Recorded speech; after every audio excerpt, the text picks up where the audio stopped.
Lucas 22, versículos 21 e 22. Mas eis que a mão do traidor está comigo à mesa, pois o Filho do Homem vai segundo o que está determinado, mas ai daquele por quem ele está sendo traído. Oramos. Senhor, nosso Deus, nosso Pai, obrigado por mais uma oportunidade de nós falarmos sobre o perdão de Deus através de Cristo Jesus, o poder de curar as nossas vidas. Que a tua graça, a tua direção estejam, Pai, na tua palavra divina, nesta gravação. Pedimos a tua graça, pedimos o teu amor, que o Senhor cresça e nós venhamos a desaparecer e teu nome, Pai, seja engrandecido em nome de Jesus. Amém.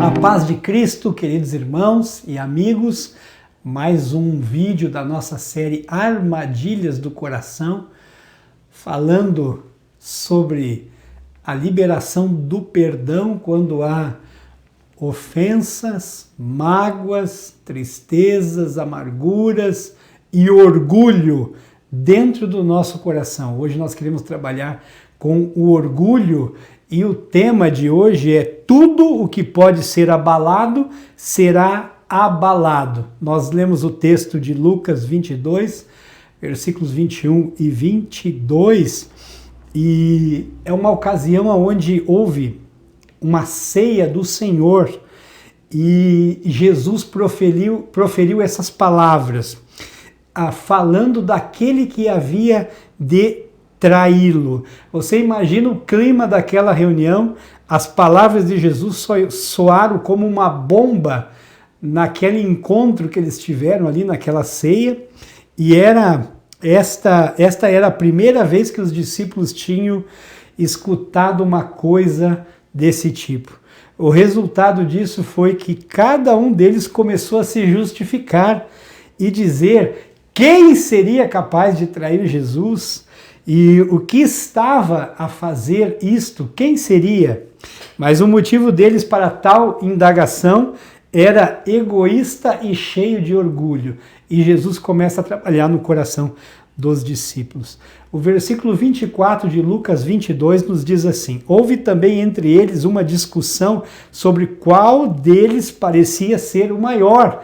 Veja bem, quando eles começam a se justificar quem seria o traidor, que algum deles não seriam porque tinham feito isso, aquilo, você imagina a cena, Jesus dizendo a eles que estava para ser entregue ao chefe dos sacerdotes, para ser condenado à morte e levado aos romanos para ser ridicularizado, escarnecido e morto. Aquele que faria isto estava sentado com ele à mesa nesse momento. Aquilo tudo terminou em uma discussão entre os discípulos de quem seria o maior, como se fossem filhos discutindo por causa de uma herança. O que eles não notaram é que não houve preocupação com Jesus. Veja bem, mas uma competição pelo poder e pela posição de cada um dos discípulos. Que egoísmo tremendo isto! A maioria de nós, se estivéssemos no lugar de Jesus, nós diríamos assim: estou num momento de maior necessidade e vocês estão pensando em si mesmos. Que oportunidade que Jesus teve para ficar ofendido com os seus melhores amigos, mas Jesus não ficou ofendido com eles. Podemos até imaginar quem iniciou toda a discussão entre os discípulos, provavelmente Simão Pedro, que tinha a personalidade mais dominadora e geralmente era aquele que falava em primeiro lugar. Pedro deve ter dito assim: fui eu que andei sobre as águas, eu não posso trair Jesus. Pedro deve ter dito assim: fui eu que tive primeiro a revelação de quem Jesus era. Não pode ser eu que vou trair Jesus. Fui eu quem estava com Jesus, Moisés e Elias no Monte da Transfiguração. O grande problema era que Pedro, bastante confiante em si mesmo, e não no amor, mas sim no seu orgulho. Até que Jesus dá a resposta a todos eles. E Jesus diz o seguinte, está em Lucas 22, versículo 25 até o versículo 27. Mas Jesus lhes disse, os reis dos povos dominam sobre eles, e os que exercem autoridade são chamados de benfeitores. Mas vocês não são assim. Pelo contrário, o maior entre vocês seja como o menor, e aquele que dirige seja como o que serve. Pois qual é maior, aquele que está à mesa ou aquele que serve? Na verdade, que é aquele que está à mesa. Pois no meio de vocês eu sou como o que serve. Jesus estava dizendo para eles assim, né? Olha, aprendam humildade comigo e não sejam orgulhosos. Pedro precisava de uma transformação completa em seu caráter. Ele precisava vencer a soberba da vida. Em 1 de João, capítulo 2, versículo 16, diz assim, porque tudo o que há no mundo, os desejos da carne, os desejos dos olhos e a soberba da vida, não procede do Pai, mas procede do mundo. A Bíblia nos fala que se o orgulho não for retirado, pode destruir pessoas. Um grande exemplo de orgulho era Lúcifer, que se orgulhou, era um dos que tinham a maior responsabilidade de Deus, e este é um pecado que foi cometido dentro do céu. Por isso que ele é tão abominável aos olhos de Deus, a pessoa orgulhosa, que ela se acha maior do que as outras pessoas, e Deus precisava trabalhar no coração de Pedro. Em Ezequiel, capítulo 28, versículo 11 ao versículo 19, nos traz um relato, uma referência, apontando para Satanás, uma referência que é dita ao rei de Tiro, e muitas coisas nos falam aqui sobre o orgulho, né? E diz assim, você era modelo da perfeição, cheio de sabedoria e perfeito em formosura. Você era um querubim da guarda, que foi ungido, eu o estabeleci. Você permanecia no monte santo de Deus e andava no meio das pedras brilhantes. Você era perfeito nos seus caminhos desde o dia que foi criado até que se achou iniquidade em você. Na multiplicação do seu comércio, você se encheu de violência e pecou. Aqui eu entendo, queridos, que é muitas vezes quando a pessoa se envolve, muitas vezes, com muitas coisas, e ela não é prudente nas pequenas coisas, e começa as corrupções, as coisas que vêm corromper o coração da pessoa, e começa nas pequenas coisas e termina nas grandes coisas, até que a pessoa se torne uma pessoa orgulhosa. E diz assim, por isso, ó querubim da guarda, eu o profanei e lancei fora do monte de Deus. Eu o expulsei do meio das pedras brilhantes. Você ficou orgulhoso por causa da sua formosura, corrompeu a sua sabedoria por causa do seu resplendor, por isso eu o lancei por terra. Eu o coloquei diante dos reis para que o contemple pela multidão das suas iniquidades, pela injustiça do seu comércio, você profanou os seus santuários. E aqui, queridos, é uma referência ao orgulho, apontando para Satanás, e o trabalho de Satanás muitas vezes é colocar o orgulho no coração nosso, para que nós venhamos a sermos pessoas afastadas dos caminhos do Senhor e darmos legalidade a Satanás para que ele possa agir livremente em nosso coração. Mas o que Jesus disse a Pedro, no meio de tantas essas declarações de quem seria o maior no meio deles, né? Quando Jesus larga aquela frase bombástica, né? Um que está aqui no meio vai me trair. E Jesus cita a Pedro que está escrito em Lucas 22, 31. Simão, Simão, eis que Satanás pediu para peneirar você como trigo. Nesta mesma passagem, preste atenção. E a palavra peneirar é a palavra grega siniazo, que significa peneirar, sacudir em peneira, provar a fé de alguém por meio da agitação interior até as margens da destruição. E eu gostei desse último significado aqui. Peneirar, palavra grega cineaso, que significa a última explicação do significado da palavra peneirar é provar a fé de alguém por meio da agitação interior até as margens da destruição. Queridos, muitas vezes há dentro de nós uma agitação, uma inquietação com as coisas que estão sob o controle de Deus e com pessoas que se envolvem a fazer a obra de Deus. E nós, muitas vezes, podemos correr o risco de ter dentro de nós essa agitação e o Espírito Santo de Deus parar de agir em nós e começar a darmos legalidade para o orgulho que vem da parte de Satanás. E foi isso que aconteceu na vida de Pedro. Por isto que Satanás pediu Pedro para Deus, porque Satanás já estava agindo no interior de Pedro. Mas Jesus responde da seguinte forma, em Lucas 22, 32. Eu, porém, orei por você, Pedro, para que a sua fé não desfaleça, e você, quando voltar para mim, fortaleça os seus irmãos. Olha, a fé não pode ser perdida, e Jesus intercede por Pedro. Veja bem, porque a força do orgulho vem muito forte para fazer a pessoa desfalecer na fé e confiar em si mesma. Mas Jesus rogou para que a fé de Pedro não viesse a desfalecer. Queridos, quando nós temos fé na palavra de Deus, nós temos fé na oração, nós temos fé no jejum, Deus nos abençoa e nós conseguimos em Cristo e com a força de Cristo voltarmos à fé definitiva, que é aquela que nos mantém na presença de Deus.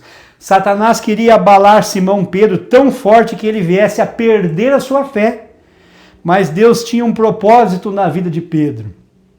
Com isso, Deus permitiu que Satanás abalasse a vida de Pedro de maneira muito forte.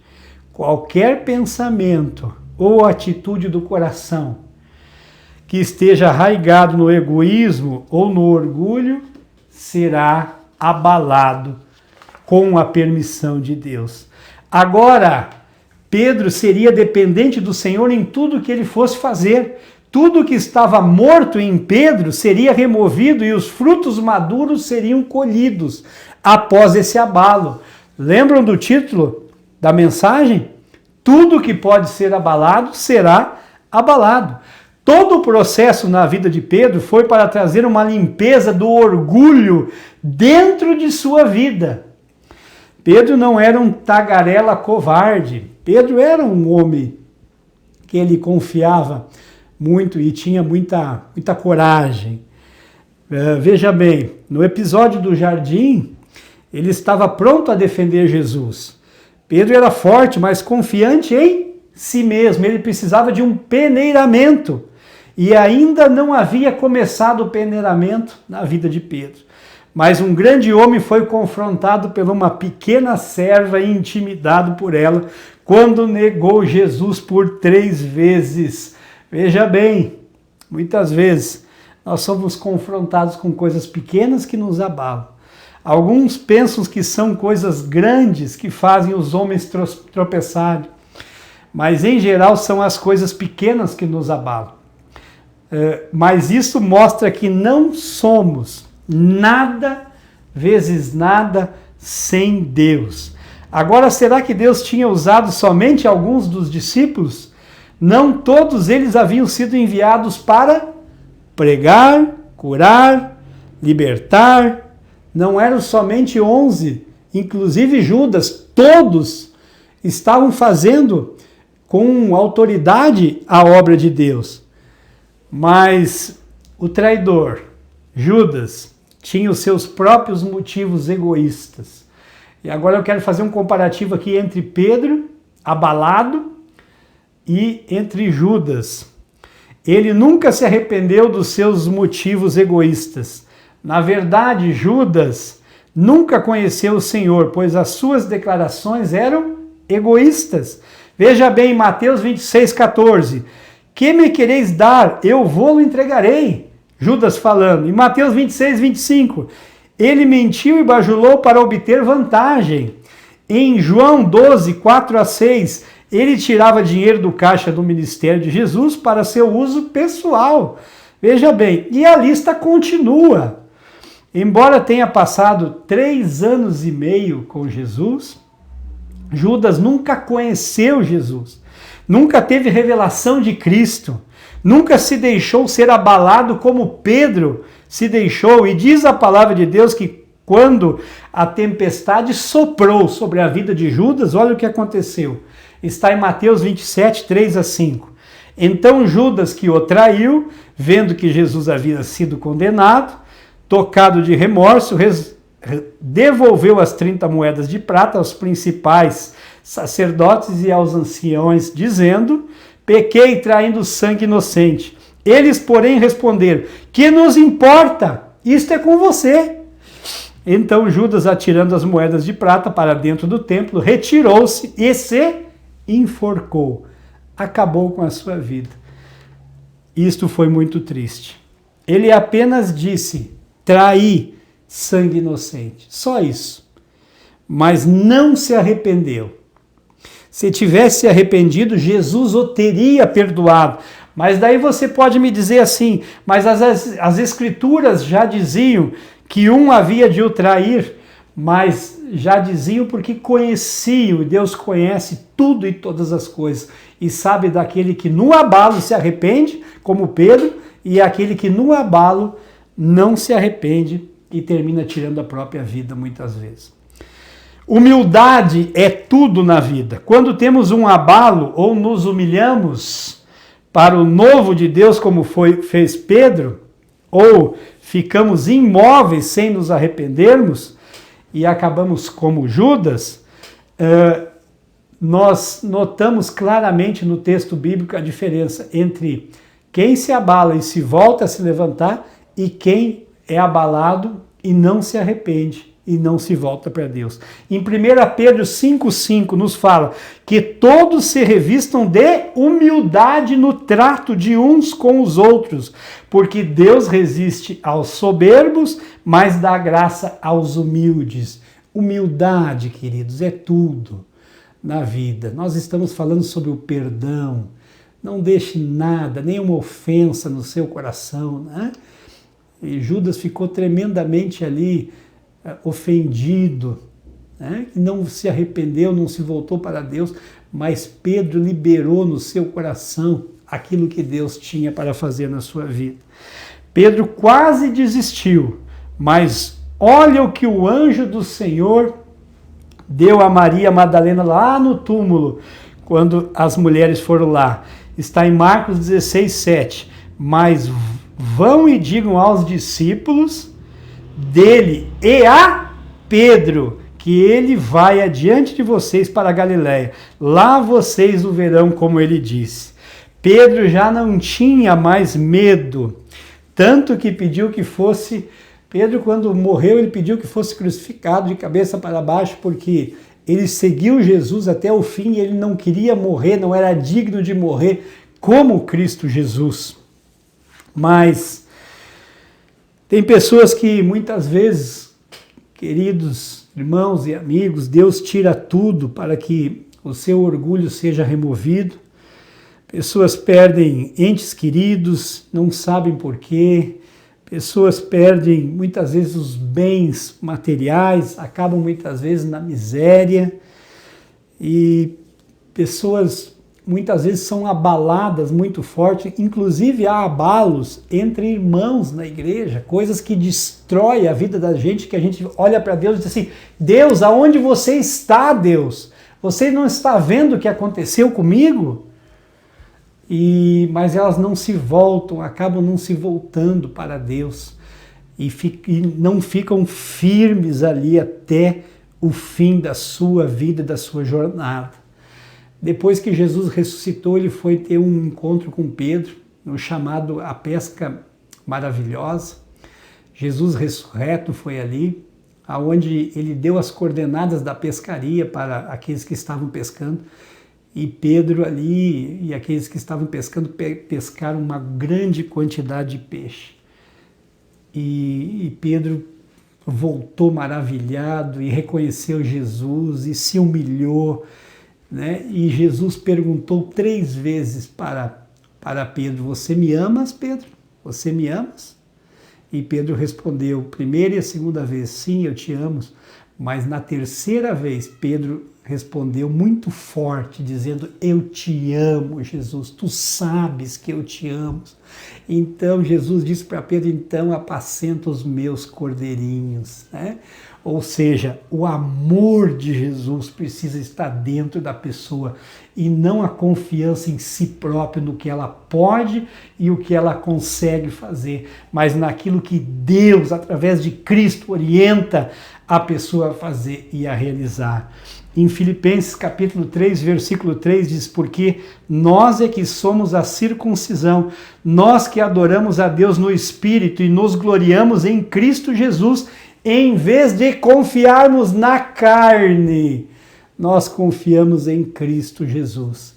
Graças a Deus. E Deus levanta, queridos, Pedro com autoridade de Deus em Atos dos Apóstolos, capítulo 2, a pregar, aonde 3.000 almas são salvas e entregue a sua vida para Jesus. Se não houvesse ali uma confiança no que o Espírito Santo de Deus pode fazer e não no orgulho de Pedro, ele não faria nada daquilo que Deus fez através dele. E Jesus disse assim, obras maiores das que eu fiz, vocês farão. Quais são essas obras?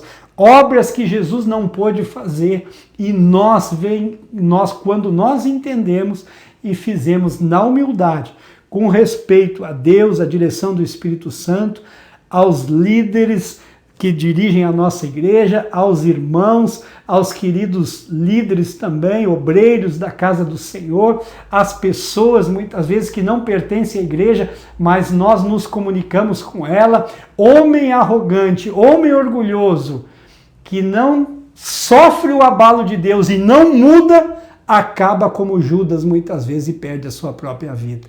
Amém, queridos? Eu quero orar com você e pedir que Deus venha trabalhar nos nossos corações com esta mensagem em nome de Jesus.